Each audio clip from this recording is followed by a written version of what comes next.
Alors salut les amis, on sort donc de 2 jours de formation sur la lumière à Strasbourg avec mon poteau Olivier Schmitt qui a assisté à cette formation. Yes. Voilà, donc ça s'est fait ici à Strasbourg dans les locaux de Irmans Production avec des partenaires comme Castan Super bien organisé en plus. super bien organisé, on a fait des ambiances de lumière et tout.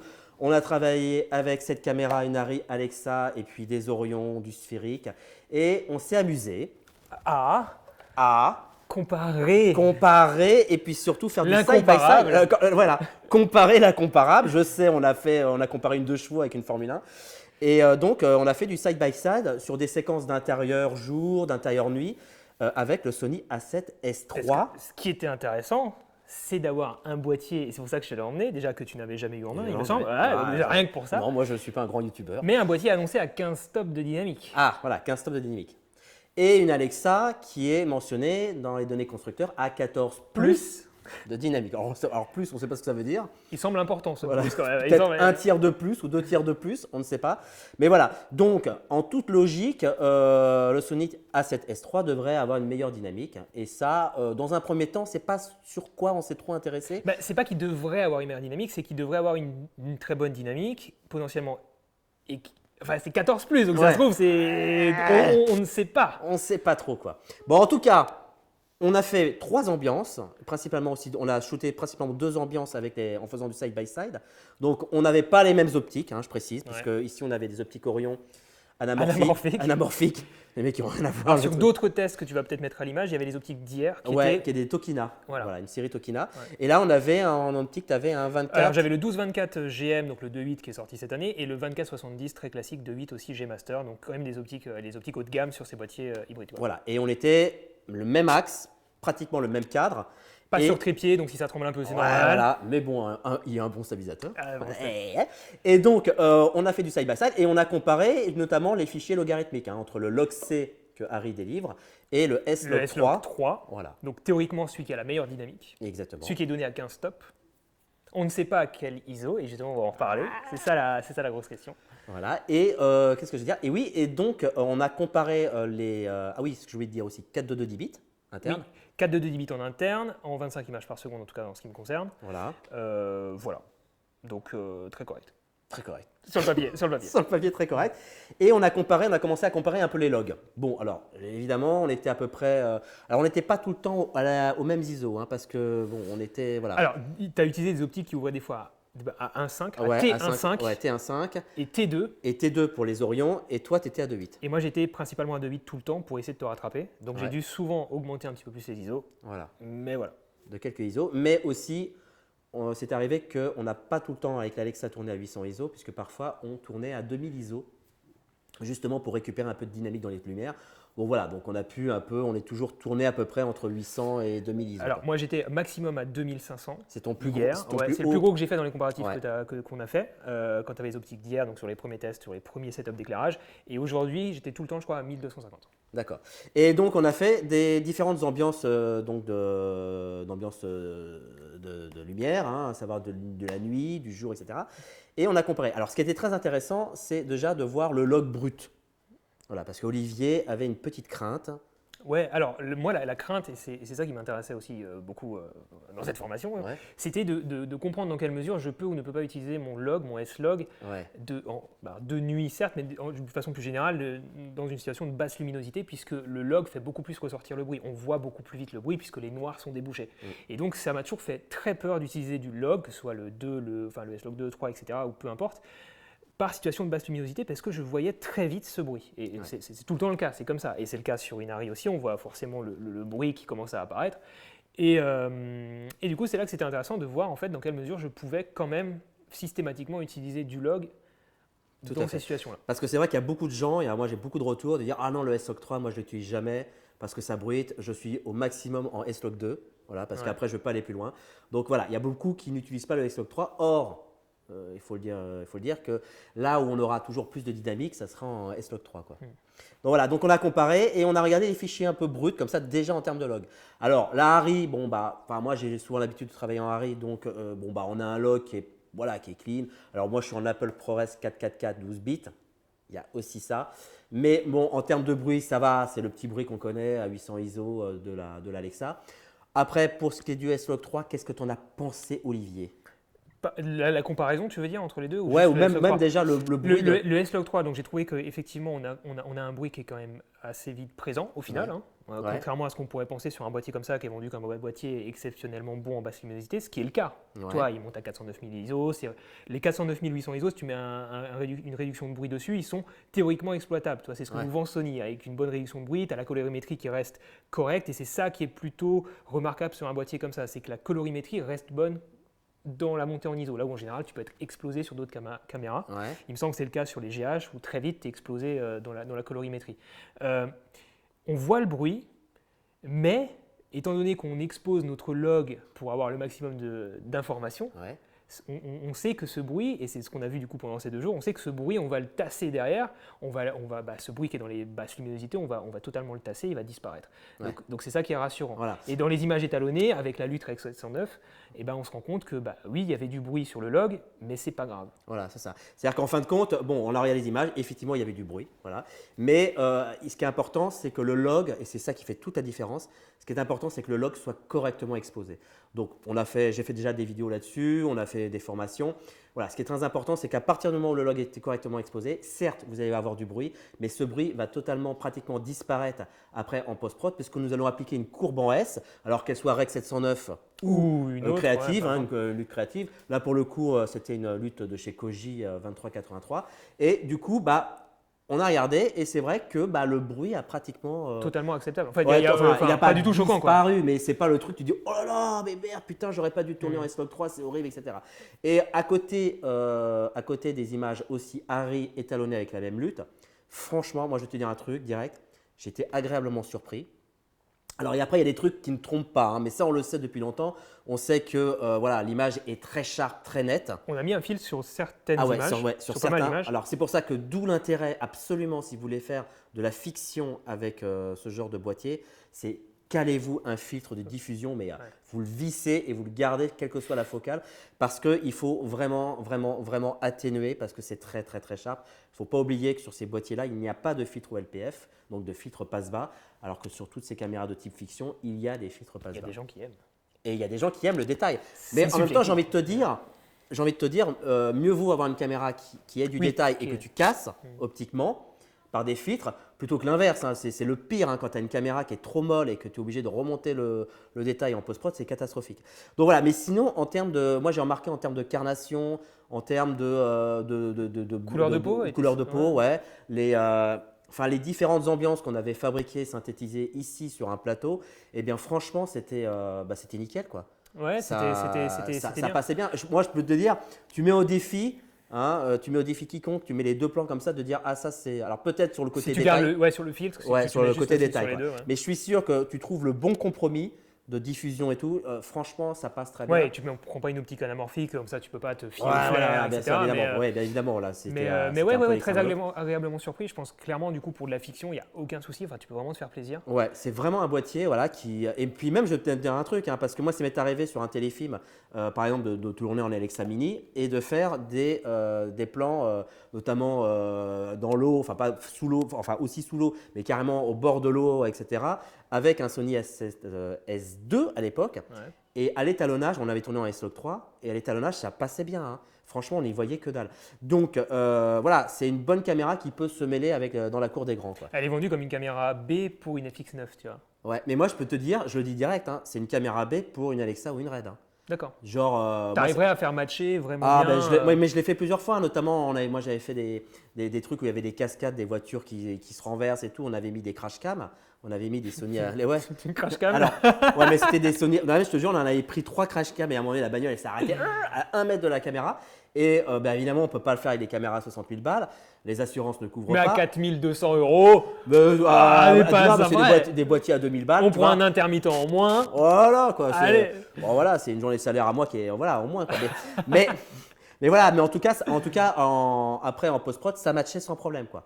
Tu vois, voilà, il ne faut pas. Peut-être faire le chant contre chant, tu vois, un chant avec Sony, un chant contre chant. Il faut peut-être varier vraiment les types de plans. Ouais, exactement, mais ça marche parfaitement. Après, le truc, c'est que on est allé un peu plus loin et on a voulu, à un moment donné, on était face à une fenêtre évidemment où on mettait de la lumière derrière. et on a essayé un peu de comparer un peu les dynamiques. Et on n'a jamais fait rec sur ce test-là. Donc je Et ne sais pas comment voilà. tu vas te démerder. Voilà, je ne sais pas, mais voilà, vous pouvez me faire confiance. Croyez-nous sur Croyez-nous parole. sur parole.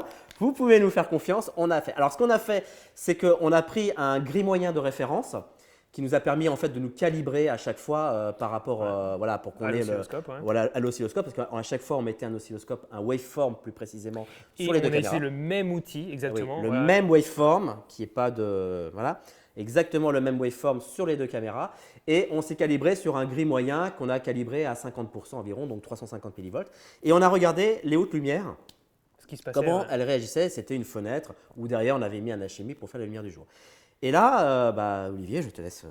Déjà, as-tu reprécisé dans cette vidéo que nos ISO, nous les choisissons non pas que en fonction de l'exposition, mais surtout et avant tout par rapport à la quantité de bruit acceptable, certes, mais surtout par rapport à la dynamique. Ouais. Parce que du coup, c'est ça qu'on a voulu tester, savoir si dans la théorie, dans les grandes lignes, on est censé souvent gagner de la dynamique en augmentant un petit peu Tout l'ISO. à fait. Gagner de la dynamique dans les hautes lumières. Voilà, par rapport au gris 18%. Par rapport au gris 18%. Au 18%, et bah voilà, c'est-à-dire que généralement quand on est dans des sensibilités assez basses, on perd de la dynamique au-dessus de 18%, par contre on en gagne en dessous, et plus on monte en ISO, et plus ça s'inverse, et on en gagne au-dessus de 18%. Et donc c'est ça qu'on a voilà. voulu tester. Voilà. Donc effectivement, on se rend compte déjà que l'A7S3 ne va pas se tasser au même moment que la Harry. Dans Voilà. les hautes lumières et dans les basses lumières, on va avoir des écrétages qui sont un petit peu différents. Bon, bah, ça c'est le cas sur tous les boîtiers, j'imagine. Il n'y a pas de vérité.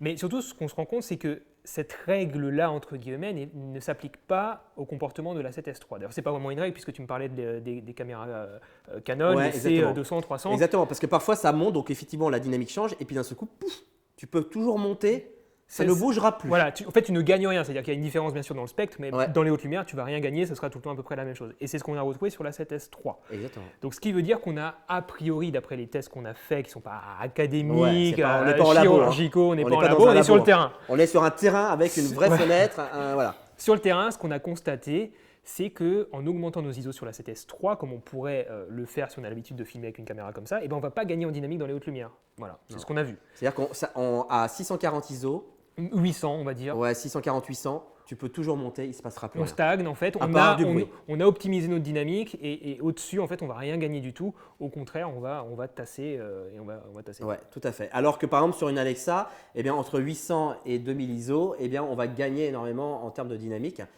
C'est généralement le cas, ce qu'on fait quand on est face à une lumière en contre-jour, une situation un peu difficile. Eh bien, on va augmenter la sensibilité de la caméra, ce qui est totalement paradoxal parce que généralement, quand il y a beaucoup de lumière, on aura tendance à le baisser. Eh bien, on va augmenter et là, on va gagner de la dynamique dans Et les hautes c'est lumières. à ce moment-là de la vidéo que les gens se sont roulés puisque ce sujet-là, nous l'abordons également sur ma chaîne YouTube. Oh, puisque nous venons de croiser nos sujets, Oh, je putain. pense, puisque nous avons beaucoup de choses à raconter par rapport à ça. Oui. Mais je te laisse continuer. Mais effectivement, c'est un point que les gens vont retrouver sur les deux chaînes après. Exactement. Et ensuite, on a comparé un peu les hautes lumières et ce gris moyen. Et on a vu que eh bien, l'Alexa avait quand même une Un dynamique. avantage, ouais. Un avantage. Heureusement, j'ai envie de dire, vu le prix, mais… C'est-à-dire que voilà, on aurait tendance, et ce que je peux comprendre tout à fait, de se dire non mais attendez, vous avez fait un side-by-side, vous êtes content, etc. Quelle serait la différence réellement entre une caméra à 60 000 balles et un boîtier à 4 500 balles? Voilà, la question mérite d'être posée. Combien coûte le stop de dynamique? Voilà, c'est ça, c'est combien au C'est ça le kilo. titre de la vidéo. Voilà. Combien coûte un stop de dynamique? Voilà, combien coûte un stop? Eh ben, un stop coûte 50 000 Parce euros. qu'a priori, quand même, pour rester plus sérieux, on a d'après nos tests, constaté une différence, en tout cas dans la partie haute du spectre, dans les gris moyens haute lumière, une différence de 1 stop Ouais, exactement. en faveur de la Harry. Ce qui moi j'ai envie de dire, vu le prix, j'ai tapé dans le micro, vu le prix de la caméra, je me dis tant mieux. Mais Ouais. par contre, c'est pas ce qu'annoncent les constructeurs. Et là, il y a un paramètre qu'on maîtrise pas du tout, c'est comment les constructeurs calculent leur dynamique, à quel point il y a du marketing qui rentre là-dedans. Et voilà, parce qu'effectivement, Harry, on a regardé, effectivement, ils annoncent 14 plus stop sur la Alexa. Sony annonce, avec une 15 grande plus. fierté, 15 officiel. Le plus, il n'est pas officiel. Mais D'accord. 15 stop 15 stop. en S-Log 3. Après, on ne sait pas à quel ISO, mais nous, on va clairement, d'après nos tests, on a vu que c'était dans les 640, Ouais. 800. Clairement, c'est pas au-dessus, parce que ça c'était vraiment pas le cas. Mais voilà, on ne sait pas vraiment ce que ça veut dire, on ne sait pas comment ça a été testé. En tout cas, sur le terrain, on constate qu'entre les gris moyens et les hautes lumières, effectivement, l'Alexa va forcément pas forcément, mais va avoir plus de dynamique. Et la question qui reste, c'est est-ce que dans les basses lumières, là, on a un peu plus de mal à analyser le spectre. On n'a pas été véritablement parce qu'on n'avait pas assez d'informations dans les basses lumières. On l'a parce que là, pour le coup, quelle quantité de stop on perd ou on gagne dans les basses lumières. C'est un peu plus compliqué, mais est-ce que c'est vraiment ce qui nous intéresse? Pas forcément, c'est plutôt dans les hautes lumières que ça joue.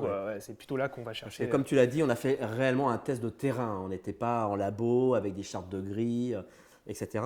Donc c'était vraiment un terrain et on s'est calibré par rapport à un gris moyen et des hautes lumières. On n'a pas su trop savoir comment ça réagissait dans les basses lumières. On a juste pris un repère, un gris moyen et les hautes lumières. Et là, on a vu que on a pu comparer en tout cas la dynamique supérieure, voilà, si on peut appeler ça ainsi, la dynamique supérieure. Et effectivement, il y a l'Alexa gagne un diaph, ce qui voudrait dire que si on se base sur les données constructeurs de chez Arri qui annoncent 14+, cela voudrait dire qu'elle aurait 13 diaphes de dynamique. Maintenant, peut-être que Arri a une dynamique supérieure, peut-être de 16 diaphes. Et dans ce cas-là, on serait alors sur réellement 15 diaphes de dynamique. Mais là, on ne sait pas trop. C'est juste que de toute façon, en termes de conclusion, il y a réellement un diaphe de dynamique que gagne Arri. C'est ça la conclusion. J'ai envie de dire que c'est un diaph qui coûte 50 000 balles. Quoi. Voilà. Moi, je pense que ça vaut le coup. C'est pas cher le diaph. C'est pas cher le diaph. mais ouais, est-ce qu'il n'y a pas un phénomène aussi, j'y pense comme ça, pour une marque comme Arri, emblématique depuis des années et des années, de se dire, je préfère baisser la dynamique que j'annonce parce qu'on va me tomber dessus, parce que je touche au cinéma, vaut mieux que je sois un peu timide sur les diaphs que j'annonce, tout en étant très bien, alors que là, sur des boîtiers hybrides, j'ai plutôt intérêt à dire de façon au niveau du marketing, de dire j'en ai énormément et puis c'est magnifique, parce que c'est pas les mêmes utilisateurs. De toute façon, ils n'ont pas leurs mêmes critères. Ils n'ont pas forcément les mêmes critères. Pas les mêmes critères, les mêmes façons de calculer. On se disait peut-être que sur leur gamme de gris, ils cherchent le moindre petit pixel bien exposé. Tout est très très très relatif. Et en fait, en fin de compte, en tant qu'utilisateur, on a peu d'informations là-dessus. On a déjà peu d'informations sur le savoir quelle est réellement la bonne sensibilité. La répartition, la dynamique. Voilà. Et c'est plutôt compliqué d'avoir des informations là-dessus, notamment même sur les autres caméras. Et là, on s'est juste fait improviser, on va dire improviser le mot. C'est très intéressant. D'improviser vraiment un truc de terrain. On avait d'un côté le Sony S3 et d'un côté l'Arri. On a improvisé. Il y a aussi un autre critère qu'on n'a pas parlé qui peut modifier notre interprétation. C'est les optiques. Ouais. Parce qu'il faut savoir qu'un optique peut, par le flair, simplement par la quantité de flair que peut absorber un optique, c'est modifier l'effet de contraste. Et va changer le spectre que tu vois. Ouais. Donc évidemment, on n'avait pas les mêmes optiques. Peut-être que ça joue un peu dans la balance. Mais voilà, donc c'est juste en tout cas… Est-ce que tu souhaites mentionner qu'on a mis la 7.3 en comparaison aussi ? C'était intéressant de voir la 7.3. Attention, très intéressant. Oh là là, on a été loin. Parce que là, tu peux mettre dans le titre Arri versus A7S3 versus A7 III. Et c'est vrai que… Ce qui était intéressant et perturbant, et très perturbant, c'est que grosso modo, pour faire court, on a quand même constaté à peu près la même chose sur la 7 III que sur la 7S3. C'est-à-dire à peu près un diaph de diff. Par rapport à l'Alexa. Ouais. Et ça, c'est perturbant puisque la 7 III n'était pas donnée à 15 stops en vidéo, il me semble, clairement pas. C'est quand même donc moi, c'est là où j'ai vraiment eu l'impression et où j'ai eu un petit peu cette suggestion de te dire, tiens, regarde quand même ce qui se passe dans les basses lumières. On perd quand même pas mal de diaph, je pense, dans les basses lumières sur la 7 III quand on récupère dans les hautes lumières. Et à mon avis, du coup, on n'est pas exactement comme lui, qui va peut-être plus préserver aussi dans les basses lumières, plus équilibrer son image. Ouais. Donc voilà, mais c'était intéressant de voir ça. Mais là, le choc était là quand même. Le choc était là parce que je me dis, il y a quand même une différence entre les deux boîtiers. Et en fin de compte, ils ont réagi pratiquement de la même façon. Alors toi, c'est même pas le même capteur. Là, on est sur un 12 millions, un nouvelle génération, etc. L'autre, c'est un 24, etc. Donc ça, c'est même pas deux capteurs 24 millions de pixels où tu dis c'est à peu près le même et tout. Non, c'est deux capteurs différents. C'est un BSI, bref, comme l'autre, effectivement, mais bon, peu importe. Et là, quand même, je t'affirmais que moi, sur le terrain, j'ai pas l'impression que c'est un effet de se dire c'est un nouveau boîtier, il est magnifique, il y a tant de diaph, c'est annoncé, donc je vois tant de diaph. Non, je suis persuadé que j'aurais pas pu faire la même chose, tu vois, dans mon court-métrage avec la 7 III. Mais maintenant. Mais est-ce que c'est pas psychologique? Voilà, la seule chose Aïe, maintenant, aïe, aïe, aïe, aïe. c'est que j'ai un tout petit doute, mais vraiment minime, parce que je pense vraiment pas que j'aurais pu. Mais il va falloir que je fasse un side-by-side des deux. Ah ouais. Ouais, clairement. Ah là là, Voilà. il faut. Parce que bon, voilà, nous on a plusieurs, encore une fois, on a fait vraiment ça, je dirais pas à l'arrache, parce qu'on a pris quand même le temps de bien comparer. On a pris quand même pas mal de temps. Hein. On a pris quand même facilement 1 heure à s'amuser à ça. Mais voilà, c'est les premières conclusions qu'on en tire. C'est pas pour autant qu'on va les affirmer haut et fort, mais c'est les premières constatations. C'est des constats plus que des conclusions. Exactement. C'est des constats. Voilà, je veux pas avoir dans les commentaires, oui, mais alors ceci. Non, Tu auras. voilà, mais c'est pas grave, j'ai l'habitude. Hein, Olivier? Oui, Voilà, voilà. Est-ce qu'on peut conclure maintenant avec tout ça? Bah écoute, on a dit Tu qu'on faisait revends des constatations. voilà, tu revends ton boîtier, Oui, voilà. tu revends tes boîtiers et t'achètes une Harry. Ouais, mais c'est un Voilà. peu encombrant. Ouais, après, on pouvait faire un échange standard, tu vois, mais c'est Voilà. pas la tienne non plus. Donc Non. bon, voilà. Mais ouais, très intéressant. Donc voilà. Donc en attendant, bah, écoute, merci Olivier en tout cas d'avoir participé. Merci pour l'invitation. Ouais, c'était super sympa. Ça s'est passé à Strasbourg, dans les studios d'Irmans, voilà, avec K5006 qui nous ont passé de la Et un lumière, très du beau décor. HMI, de la LED, un super beau décor que Fabrice nous a fait aux petits oignons. Et ça, c'est important parce qu'on le dit jamais assez. Parce qu'on nous dit toujours, mais comment on fait une belle lumière On est reparti dans l'information là, c'est parti. Oh putain, le décor les amis, le décor c'est ultra important si on veut vraiment une belle image. Donc voilà, c'était passionnant. En attendant, eh bien, on pense à faire son petit commentaire pour dire qu'on n'est pas d'accord. À On s'abonner à pense ma chaîne. à s'abonner à sa petite chaîne, hein, qui vient de fêter ses 1000 abonnés.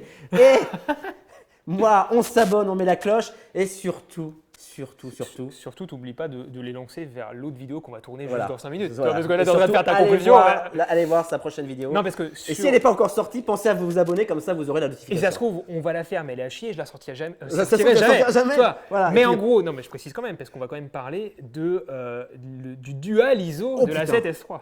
Est-ce que. Dual ISO de la 7S3, ça se passe. Et là, ça tourne mal. Voilà, ça- Allez, ciao.